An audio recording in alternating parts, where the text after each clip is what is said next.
Crimes such as banditry, kidnapping, robbery, and cultism have become an everyday affair in Nigeria. Efforts by security agencies to tackle these menace head-on seems inadequate and uninspiring. The Federal Ministry of Special Duties and Intergovernmental Affairs recognizes that the use of force alone by security agencies is not yielding the desired results. It feels that the introduction of empowerment, social protection, proper education, and a bit of enforcement of order could bring about a drastic reduction in these crimes. It is on the basis of this that the Committee on Community Safety and Human Security was inaugurated on the 15th of February in Abuja to implement these ideas.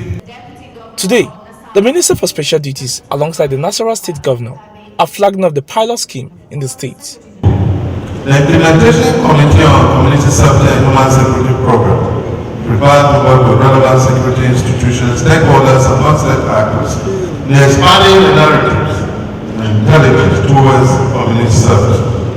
Firstly, the local level, which in most instances act as a springboard for all major violence and conflicts that snowball to national agreement. That's bottom top approach. Secondly, the Community Safety and Human Security Program is designed to generate more than 30,000 jobs, arresting youth and empowerment of women at the village level and rescue manpower more than 50,000 within the 774 government countries across the country, and the FCT, thereby reducing crime and violence. We have also established the Nasarawa Youth Empowerment Scheme called NIAS.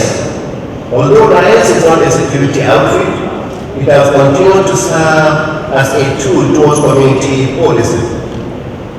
In addition, it is complementing the role of our conventional security agencies in the state. Government will continue to strengthen NIAS, the vigilante groups, and indeed sustain its logistic support to the security agencies toward the enhancement of peace and maintenance of law and order in the society. Distinguished ladies and gentlemen, the flag off and inauguration of the State Implementation Committee on Community Safety and Human Security today will no doubt complement the community policing initiative of the Nigerian police, which is actually a child of one of our prime sons, the Inspector General of Police.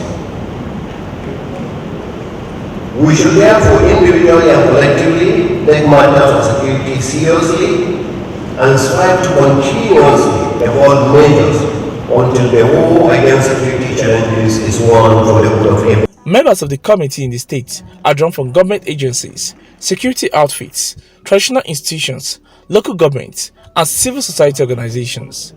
They are confident of achieving the aims and objectives of the program. I wish on behalf of His Excellency the Governor and indeed the good people of Nasarawa State to once again welcome and thank the Honorable Minister for this wonderful gesture.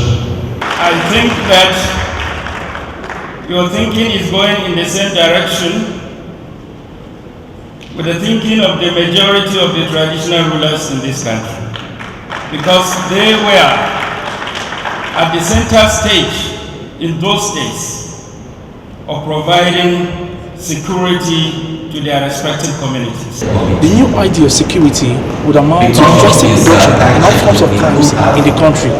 This would translate into economic growth and development in the country. Nasarawa State Governor Abdullahi Sule has expressed commitment to upgrade infrastructures of primary schools across the state. This was stated during the inauguration of the chairman of the State Universal Basic Education Board and 3 other of its commissioners. The governor is ready to commit substantial amount of the state as counterpart funds. As you may be aware, this administration has remained resolute in the provision of quality education to our children, especially at the elementary level, in order to provide strong foundation for nurturing our education into becoming future leaders of tomorrow.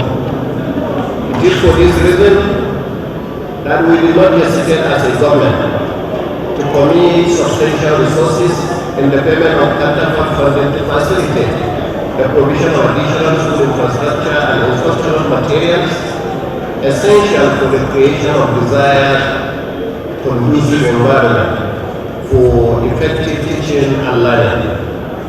It is our conviction that through this massive investment in the education sector, the state will produce the required manpower and expertise needed for dynamic and proactive public and private education.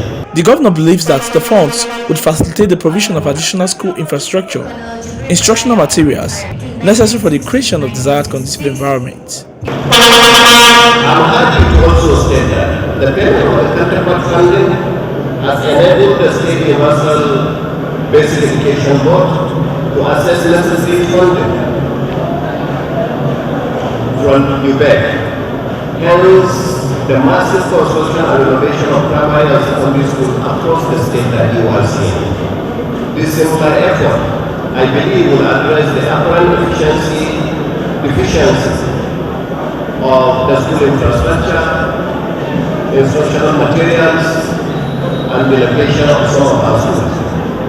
Let me pay tribute to the State Universal Basic Education Board for the strides that you have made, which has in fact helped the chairman the reappointment back into the position. Given your antecedent and pedigree, I'm optimistic that you will exert more energy than you have already exerted, and work with your colleagues as a team in your collective responsibility for realizing the objective of the board. It's a gathering of leaders of Akwanga local government area of Nasarawa state. The state governor Abdullahi Sule hails from this local government. This gathering is devoid of political, tribal and religious affiliations. They are here to speak with a common voice ahead of the 2023 governorship election. They resolve to return Governor Abdullahi Sule in the next election. His Excellency, the Executive Governor of Nasarawa State, is by the grace of God our leader. And by the grace of God, we have never seen a history of any governor coming to this state, spending just 4 years and leaves.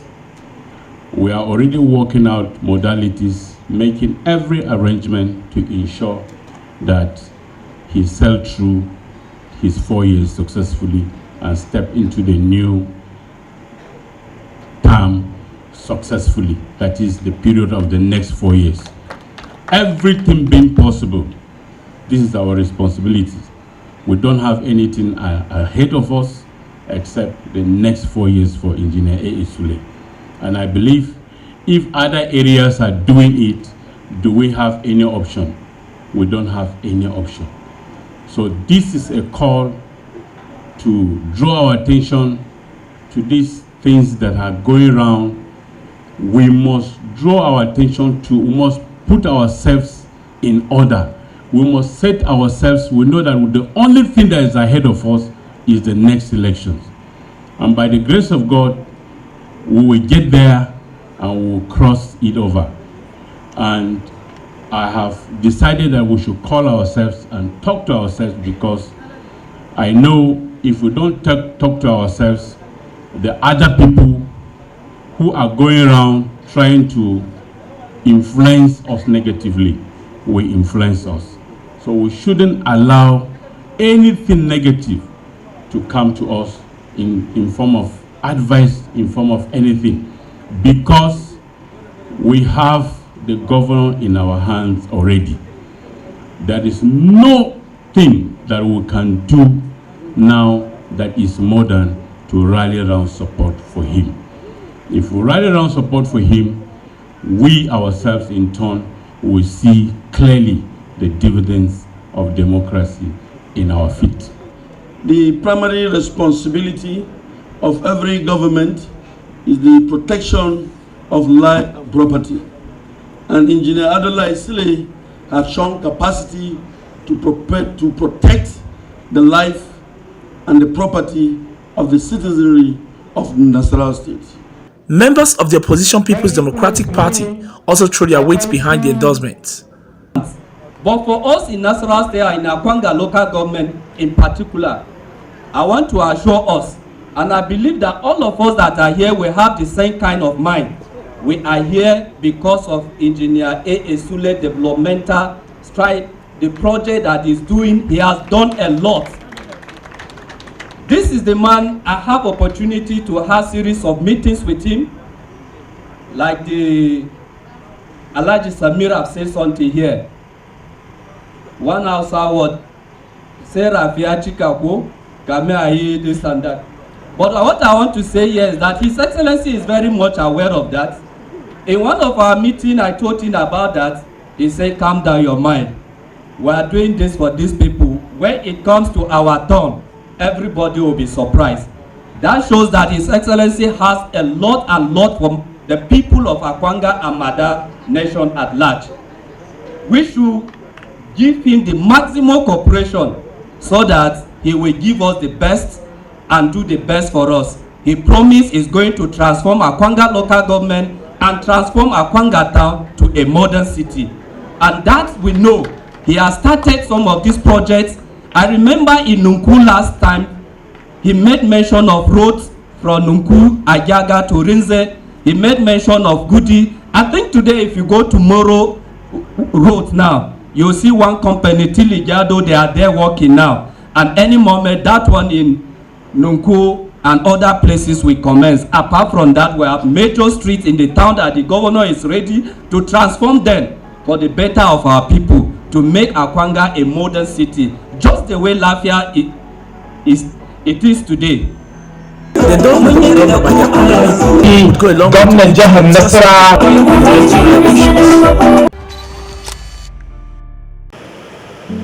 The Farinruwa Waterfalls, one of Nigeria's untapped treasures, located at Wamba local government area of Nasarawa state, about 120 kilometers away from Lafia, the state capital. The 450-meter-high waterfalls earns its name from the torrential force of the gushing water, which at first glance could be mistaken for white smoke. Farinruwa, which means white water in Hausa language, has been described as unique and second to none in Africa. But the hilly terrain and dusty 15-kilometer path leading to the waterfalls has made it difficult for tourists to access this natural and serene destination. Minister of Information and Culture Lai Mohammed is on a 2-day visit to the waterfall. He is deeply concerned by the amount of revenue being lost as a result of the deplorable state of the roads. He urges federal lawmakers representing the state at the National Assembly to take up the challenge of fixing these roads as their constituency projects, while the federal government explores the possibility available to assist. Nothing proves this better than what you've all gone through today. I think it's important for us to invest in infrastructure so that these wonders of the world will be made available to everyone. The minister also implores the private sector to see this as an area of investment. Deputy Governor of the state, Emmanuel Akebe, says plans are already underway to revive this very important tourist site to benefit the state as well as the country. We believe very strongly as a people that if we put our acts together and put our resources together, both financial and human resources put together, this will be a tourist heaven for Nigeria as a whole. Aside being just a tourist attraction, the Farinruwa waterfalls, if properly harnessed, has the potential to attract local and foreign investment, create employment opportunities, and bring about development and exposure to Nasarawa state. Today on our interview segment, we have with us Honorable Dogo Shama, the Commissioner for Information, Culture and Tourism. It's a pleasure having you on the program today, Honorable. Thank you very much. Let's not waste time. Let's just set the ball rolling. Tourism is one vital sector across the world that most countries usually generate revenue from. Yeah. What are the tourism potentials of Nasarawa State? Thank you for this opportunity given to me to speak on behalf of Nasarawa State government and the people of Nasarawa State.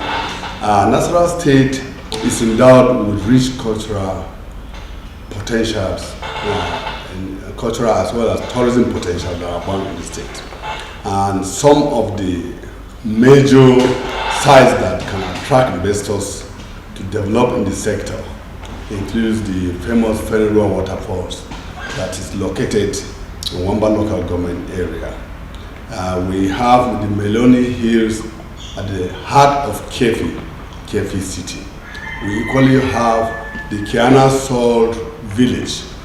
It is one of the famous areas that the people of Kiana have been locally producing salt. We equally have the Ararok in Nasarawa. We have the Dying Pit here in the heart of Lafayette, the state capital. We equally have the Akiri warm spring water that abounds in our local government area. We have the famous Duma Dam that is nationally known for its existence. We equally have the Feferua water lake. Feferua lake is an elongated natural lake found in Lafia local government, that Lafia is development area. We equally have some other places that abound in the state, but these are the major attractions that abound in the state. Okay, what you just mentioned so far, it appears we have a lot of tourism sites in the state. Very well. How much has the state government been able to harness the potentials of these sites? Yeah, very well. I must confess that since the existence of the state, this very natural endowment abounds. Unfortunately, government in the past did not key into developing this sector. When we came on board under the present leadership of His Excellency the Governor of Nasarawa, Engineer Abdullah Esule, we've seen the need for us to develop this very sector so that we can now diversify the economy of the state. And the governor, my principal, is very key into ensuring that this very sector is developed. So automatically when we took over, there was nothing that was laid as a foundation to propel the tourism potential that are abound in the state. But we are on course at the moment. All right, now look at the Federal Waterfalls. I was aware that the Minister for Information, Culture and Tourism, Lai Mohammed, was in the States last week. Yeah. Okay, can you tell us what the government is doing to explore these sites, this Federal water site? Definitely in a bid to reap the gains of the tourism potentials that are abound in the state. The present government is keen into making sure that the Federal Waterfalls become the first site project that we intend to embark. And the present government will try to see how best we can tell the world that we have this potential that is very unique, not only in the north central or northern part of Nigeria, but in Africa. There's nowhere you can find this very falls. If you go there, you see the uniqueness of that very fall, and then followed with the environment, the forestry attachment that very falls abounds. So it's a natural endowment that we believe if investors can be brought in, they will be able to explore and at the same time develop the place to be a tourist haven in Africa. So, or in Nigeria, let me put it so that people will not say, why am I going to Africa? So at the moment, the government, we have gone into aggressive awareness campaign on the Federal Waterfalls. And then that attracted the Honorable Minister for Information and Tourism that came to the state last week. And our reason is that for him, let him come and see it for himself. But before he came, His Excellency the Governor set up a committee headed by the Deputy Governor, the President Dr. Emmanuel Akabe. We visited on advocacy visit to the state, to the federal capital, so that we will now bring people that have interest to develop in that very sector. And this visit, the August visit, and the month of March was for them to see it as it is, and it was wow when the minister visited them, members of his entourage. So that's the first step that we have taken now. But again, before the coming on board of the minister to Nasarawa State for the force, the government will have key into ensuring that that is an aspect, if fully developed or tapped. In fact, it will give us, it will improve our IGR and then bring tourists to Nasarawa State. So the government took the bull by the horn to invest in the construction of the road. In fact, the government spent over 3 billion in the construction of the road from Sisimbaki through Mama to Kwara for the hydropower plant, or the hydropower investment that we are thinking of doing, going into it on the water that falls from the federal waterfalls. Then the government again spent millions to develop the road from Mama to Marhai Masenge, then to the falls. We have graded that very well, and that gave us easy accessibility to the falls last week. And this one is just the first phase of the development, and it is our plan that we will develop the road fully, so that once the road, accessibility is easy, we believe that investors, when they come, they will key into what we are going into, and then they will bring their money to invest. Then the other aspect now that is left for us after the visit of the minister, we are going to do a follow-up by May, hopefully. We are going to organize what we call Governor's Mask Fete. It is a charity kind of avenue that friends and well-wishers of the state and the governing person will come in and donate, support us to develop the proposed Nasarawa resort and tourism village that we are proposing to do. And we intend to generate not less than 300 million naira, so that we can now have this very resort where filmmakers can come and then shoot their films, and it's another way of generating revenue. So that is what is in the border at the moment now. So we are trying to see that if the waterfalls, the federal waterfall is fully developed, then we can now turn around and see how best we can key into other tourism potential that abound. But again, we discovered that another tourism potential that will follow suit is the Feferua Lake. The lake is very unique, and that very lake we are thinking of going to the negotiation with the community. Either they will be able to take over as a state, as a government, so we'll see how we can develop that very lake, because the lake is unique too, and that is our second interest at the moment. All right, thank you very much, Honorable Commissioner, for this insightful interview. We appreciate it. It's a pleasure. You're welcome. Thank you very much. You're welcome.